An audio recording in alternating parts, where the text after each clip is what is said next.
দেশে বিদেশে S Alam group এবং মালিক পরিবারের সদস্যদের নামে থাকা সম্পত্তির তালিকা দাখিলের নির্দেশ দিয়েছে হাইকোর্ট। আগামী 4 সপ্তাহের মধ্যে আইন সচিব সহ সংশ্লিষ্টদের এই নির্দেশ বাস্তবায়ন করতে বলা হয়েছে।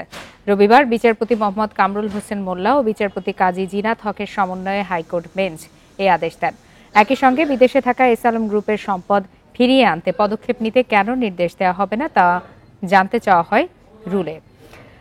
গেল 18 সেপ্টেম্বর এস আলম গ্রুপ এবং প্রতিষ্ঠানটির সব সম্পত্তি স্থানান্তর বা বিক্রির ওপর নিষেধাজ্ঞা চেয়ে রিটটি করেন আইনজীবী ব্যারিস্টার মোহাম্মদ রুকনুজ্জামান।